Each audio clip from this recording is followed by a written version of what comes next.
Okay, class, here we go. The last of the 3 videos for this week, Chapter 8. Personal characteristics, sales aptitude, criteria for selecting salespeople. Now, Chapter 6 and 7 were specifically related to salesperson performance. When we're talking, we're in like part 2 of this chapter here, and we're moving on to personal characteristics and sales aptitude. We're really talking about selecting salespeople. Now, the front side of this chapter is near and dear to my heart. We have this vignette talking about the war on talent and winning the war. Of all the turnover topics that we're going to look at this semester, the one that I've researched and published the most on is employee turnover. It's a huge deal. Not surprising you had a question like this on your exam. Also not surprising, my research tends to look at male versus female salesperson employee turnover. And I have found, and I need to collect another study to verify this data and make sure it's super sound, is that high-performing, loyal female salespeople are 3 to 4 times less likely to leave the firm than high-performing male sales employees. Low-performing men and low-performing women both leave the firm at about the same level. But high-performing women are significantly more loyal than high-performing men. And I need to find a more robust sample to test that on. But this is really one of my major research programs. That, and I want to start looking at sales management stuff in social media, which is more of a newer thing. So all these things is a really, really big deal when we talk about turnover. Okay? And as you're going to see when you get your case answers back, I was really looking for that part 3 in question 2. You needed to do some calculations. I mean, there was enough numbers in the case for you to get a ballpark number somewhere between 1.4, 1.6, 1.8 million dollars, depending on how much you round it up, per year in turnover alone costs. Think about if they could reduce that by 60% or 70%. Okay. So there's a lot of questions on this. Are good salespeople born or made? And although I said this previously in another video, I'm going to repeat it again because this is how I totally feel. In a new school selling world, you are more made than born. In an old school selling world, you were more born than made. In an old school selling world, you figured it out on your own. There was no training. There was no culture. And your job was to sell, sell, sell, sell, sell. I'll buy into the born argument with that mentality. But in the new school world, we are made. You learn. You are trained. You have a culture at your firm of being a consultant, to be a problem solver. You are made. It's more about relationships long-term in customer relationship management. You are made. All right, let's get to some more details here, which you guys had specific questions about.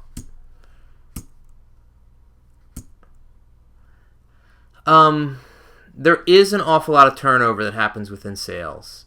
It is 50-50. And in the fall, as a matter of fact, we did a project with The Guardian, which is a Fortune 100 insurance company. My undergrad sales class actually took The Guardian sales aptitude exam.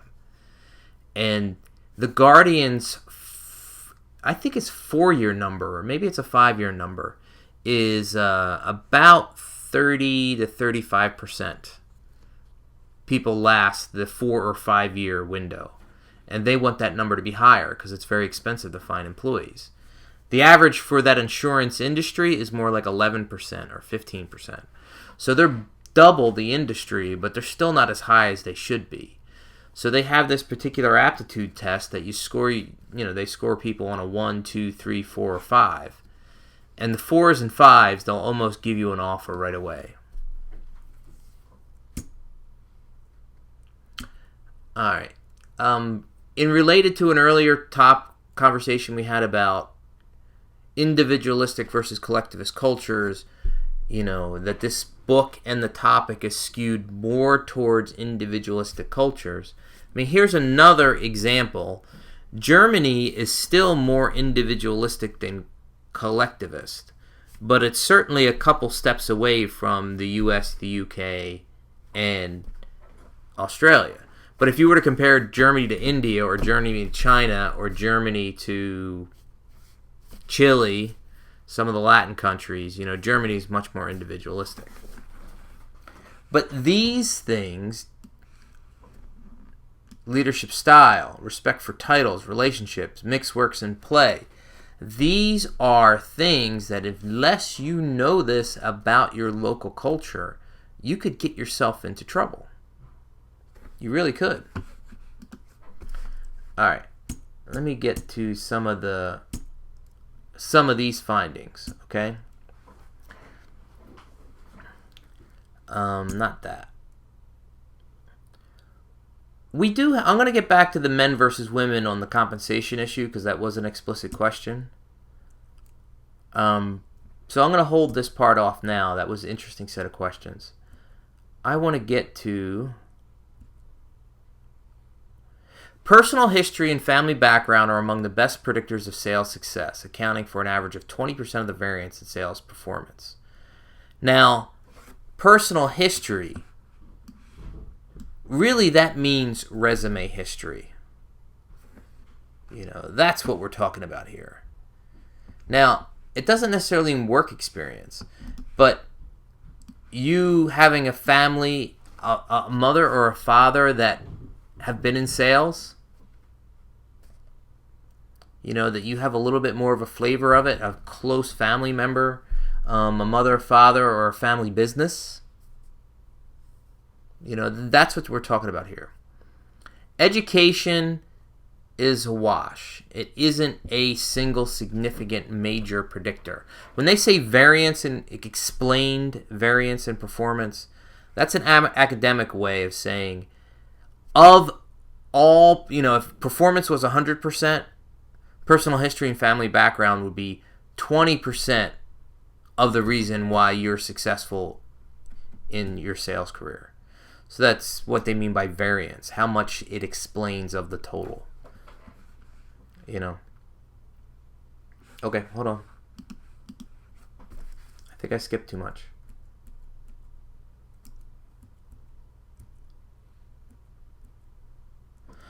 Background and personal experience, did that. Aptitude. A variety of tests of sales aptitude, less than 5% of the variance in sales performance. It's not very high. Individual personality traits, very small percentages. So this totally blows a hole into the argument that salespeople are born.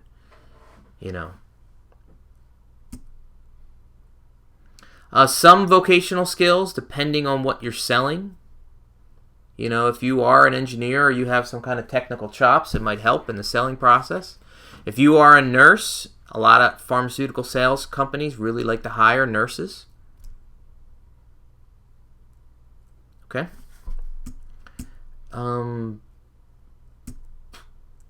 Last two things that I wanted to get to. There's a number of questions that we have here on Exhibit 8.6. Trade, missionary, technical, new business selling. But we also talk about, and we'll get to that. That's fine. And I have to talk to Greg about this. This is a terrible slide. It's almost like it's upside down. I don't know if a pyramid really works here, where you begin recruiting and selecting, you develop new recruits, you evaluate, and then you analyze, describe, task, and activity. It almost like you start at the bottom. Don't you start at the bottom here? Do you start at the top? Not a fan of this, by the way. All right, let's answer some questions. How is the salesperson can point in which he can balance the incompatible demands of his or her role partners? And role conflict. These two questions are very similar and can be bunched together. As a boundary spanner, there is always going to be some level, hopefully small, of role conflict and role ambiguity as a salesperson. You are out there on your own. It's hard to avoid. It's one of the reasons why we talk about it so much.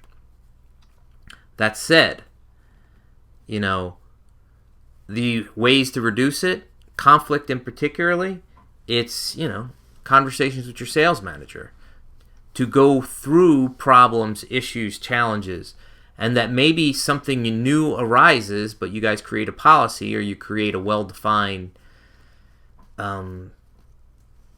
activity or a way to get around the conflict for future events.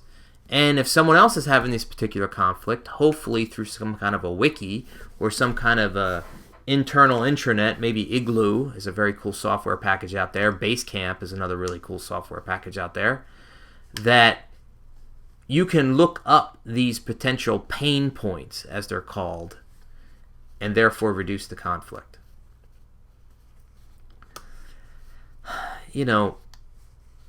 This is the challenge, though, balancing. Because in many cases, it's very hard for the salesperson to say no. Because the more you say no, the less of a revenue stream you could potentially bring in.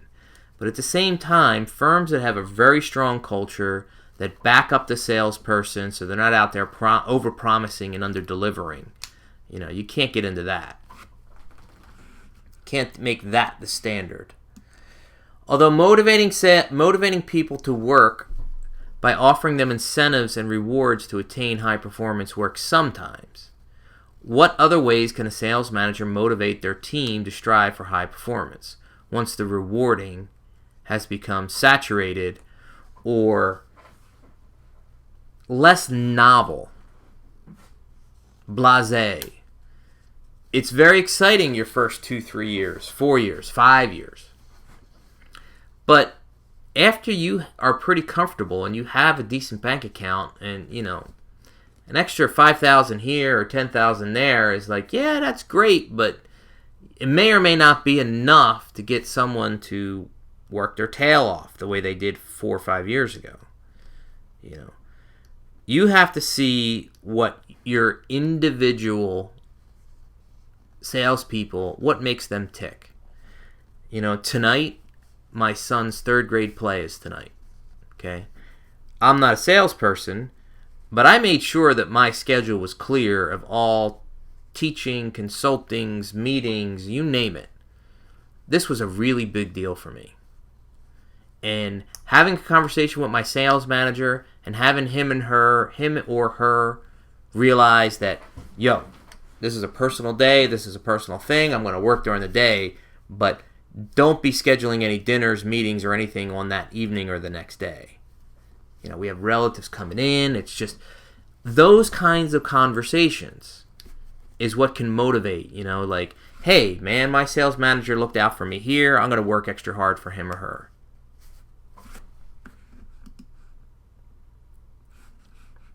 What is the best way for a sales manager to deal with big egos, egos or waffles, within the sales force?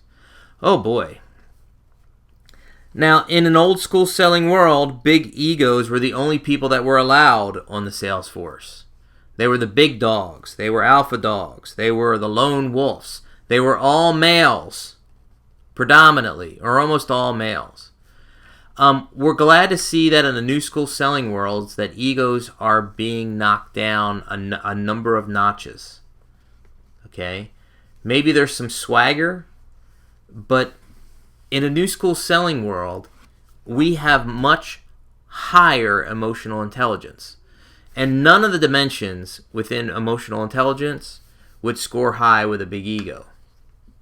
Hopefully you're at a firm that is more new school and we have less egos.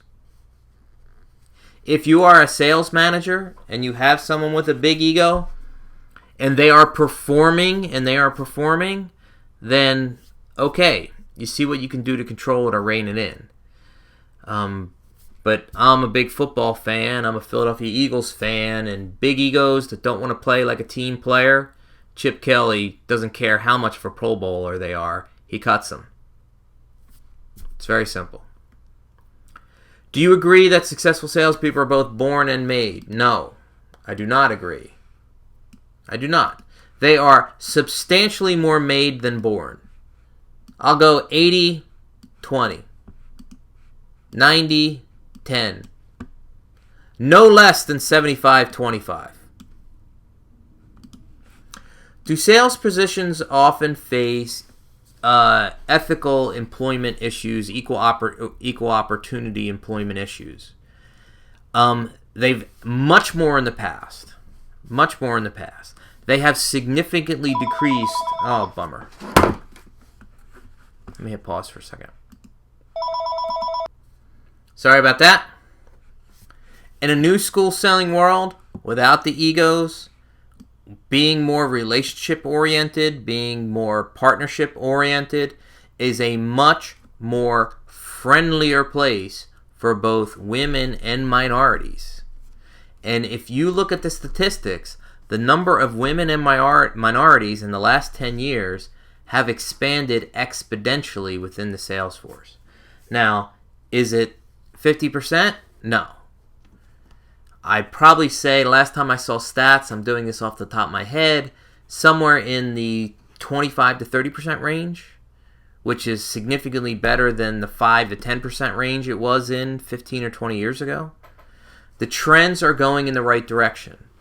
And because of a new school CRM, customer lifetime value mentality, it is a much friendlier place to be in sales if you are female or a minority. The trends are going in the right direction. And they haven't slowed down either, which is another good sign. When stating that cooperative behavior is essential in sales success, is that relating it to when a salesperson is dealing with a prospective or an existing client? Yes and yes. Yes. Because every existing client was a prospect at some point, and you develop the relationship while they're a prospect, and you carry that through when they're an existing client. In the past, salespeople would overpromise to close the deal, and once the deal was closed, then guess what? The after sales stuff, they didn't care about that because they spent so much of their time and energy just trying to close deals. So this cooperative behavior starts here and continues through here in a new school selling world. Now, in a new school selling world, there's a good chance that existing clients have more than just the salesperson to rely on. There's probably internal customer service people, internal sales people. There's probably internal technical people that a relationship gets built with them as well. Why does education experience account for so little in Exhibit 8.2? Didn't Chapter 7 explain that experience leads salespeople to expect more? Well, education counts for very little. It really does. And I'm sure you and I could come up with cases where education, particularly in like an engineering or a medical area and sales with that, would be a much higher. But in general, not really that much from education. Now, experience does explain more than education. And experience really is a stronger factor in almost all selling situations. I know Chapter 8 tried to damper that down a little bit, but it's an exception, as I explained in the last video, for a firm not to hire people with no sales experience. That they want people to start fresh, and they don't want them to bring any baggage with them as they get trained. That's really 1 or 2 out of 10 sales jobs. The majority of them are looking for experience, so there's an easy ramp for going in transition. Now that employee opportunities have improved, how can we attract more women to work in sales? Well, we need to think more like women. Relationships need to be stronger. It's less more I and more we. We also have to think about, and I'm a big fan of Sheryl Sandberg's Lean In book. I've read it once. I've done a book lecture with it. If you go back to my blog and type in Sheryl Sandberg, there's at least 3 or 4 references or blog posts on Sheryl Sandberg. You know, women need not more opportunities. Women need options. Let me give you an example. My cousin, she's pretty sharp. She works for Merck, right? She's a mom. She's got 3 kids, but she's a full-time employee, and she shares her region with another mom. They each work 25 hours a week. They have particular days where they work the whole day and particular days where they work half the day. And between the 2 of them, they cover a larger territory than one person could cover alone. And because, there's some benefits things here that they decided, they get to decide, well, you want medical, do you want retirement, how much do you want to contribute to those? And that's a scenario where a company is very forward-looking, that they have very talented people, and they were working full-time, and the little one showed up, and they don't want to lose these high-performing women, and they make creative solutions to these situations. Too many firms have a cut-and-dry policy when it comes to employees. You're either working or you're not working. You either work here in headquarters or you're not working at all. You work full-time or you don't work at all. How come there isn't more options for both women and men? Wouldn't it be cool to have a year where you work half part-time? You have the money. You want to keep your job, but you have something major personal going on. Maybe you have a mother or father that have a major medical scenario, and you want to keep your job. We need to see more, lack of a better term, flexible arrangements. More than you're either working full-time or you're not working. That Sheryl Sandberg book is really good, too. Where is it?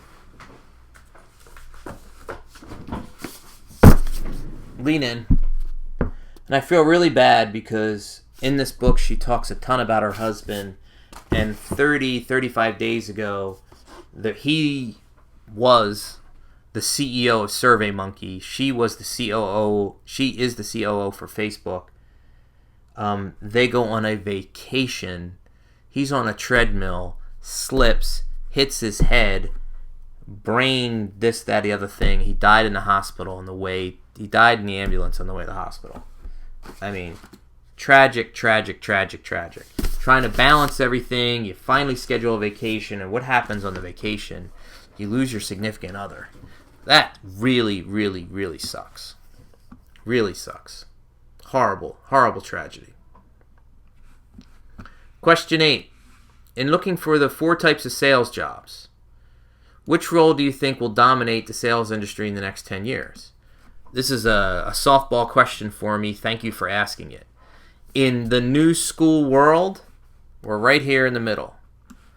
The consultant, the problem solver, the coach, the relationship builder, these are the new school metaphors.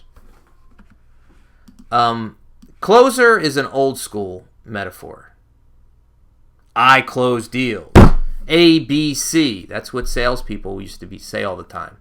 A, B, C. Always be closing. Always be closing. Never take no for an answer.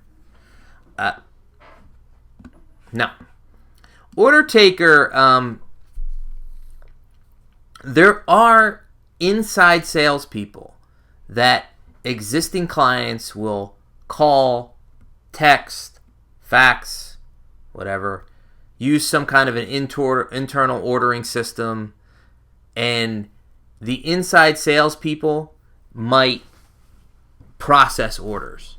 I don't know if you want to call them an order taker or not, but basically, order taker is, the leads come into you, the orders come into you. You pick up the phone and you take care of them.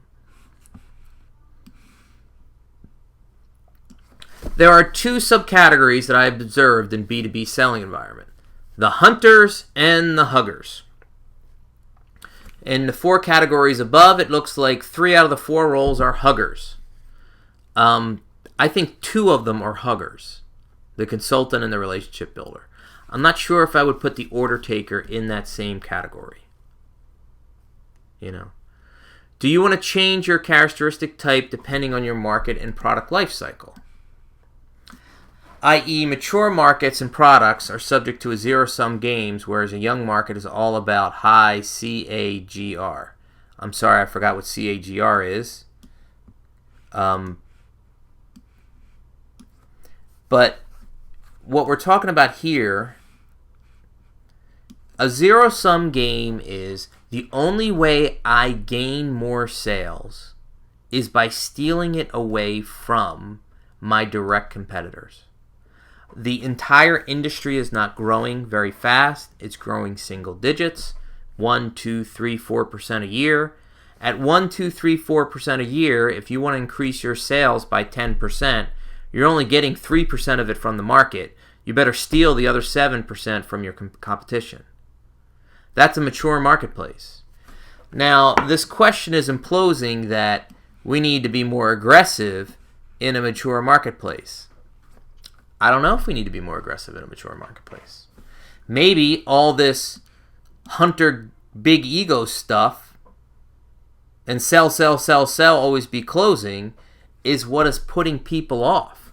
The marketplace is mature, it's steady. Maybe we're just looking for long-term partnerships, long-term relationships, and ways for you to help me out. So not only can the salesperson increase their sales by 10% a year, but the client that they're helping out. You give them knowledge, you give them information, you give them operations help. You solve some of their problems that they have. Maybe it's logistics, they have a major problem. And you solve that problem for them that make them more profitable, and you gain more sales. I don't think you have to be a hunter. I don't. There are 6 sets of personality factors that are thought to affect a salesperson's ability to perform. Demographics and physical characteristics, background and experience, current status and lifestyle, aptitude, personality traits, and skill levels. In which industries or sales jobs, the demographics and physical characteristics are most important factor? That's easy. Old school selling jobs. Always be closing, sell. I mean, it used to be the case where they would look for tall, good-looking men. And that's your salesperson. There's been studies done about tall, good-looking men. And that's your salespeople. Very old school. Very, very old school. I mean, to think that we would care more about, and this was also an ethical dilemma in the case that you guys just did, that they want young, attractive over almost anything else. As for the rest of the 5, these studies too, I don't want to totally debunk these studies, but these studies are all looking at things that are more born versus made. Aptitude, somewhat fixed. Personality, somewhat fixed. This you can learn. But demographic and physical characteristics, fixed. Background, fixed. Experience factors, okay. That has a little more flexibility into it. I believe salespeople are made. The more you are made, it's because you learn. It's because you're developing a long-term relationship. I would pick emotional intelligence over almost every one of these things. Are good salespeople born or made? Made. In recruiting, if a firm does train and develop its salespeople, could they be successful? Firms that do a very good selection process, that do a very good training process, have a more successful outcome with their salespeople. Here's a perfect scenario. Google. They have an incredible undergraduate program that the selection process is very, very, very rigid. Not rigid. Rigorous. Okay? And you start off between your freshman and sophomore year, you only go for a week. Between your sophomore and junior year, you go for 8 weeks. Between your junior and senior year, you go for 10 weeks. And whatever you did in your 8-week internship scenario, you probably did 1 or 2 or 3 different roles there. In your 10-week one, depending on what you did the year before, is what you might specialize in your 10. So here in your 10-week third internship with Google, I've had Dr. Dano students go through this. Well, Google then has a very good feel because you actually work and did stuff for the company, whether you would be a good employee or not, before they even hired you. I'm going to be talking about a podcast that I'm releasing relatively soon. This social media firm called Today's Business, they hire always from within. And everyone that they've hired pretty much comes out of their internship program. They see these people for at least 2, 3, 4 month time period before they make a hiring decision. That's the way to do it. What's the current mix of salespeople type? Current mix? Or does the salesperson type change as the company grows? I think I've already answered this, but I didn't answer this part. It shouldn't change as the company grows. This should be culture within the firm, and the culture within the firm needs to stay relatively consistent. I hope, or you should, if you're going to take a sales job, take one of those sales jobs. Don't take the closer or the order taker sales jobs. I wouldn't do it. Okay, very good. Thank you for your time. Thank you for your energy. Have a good one.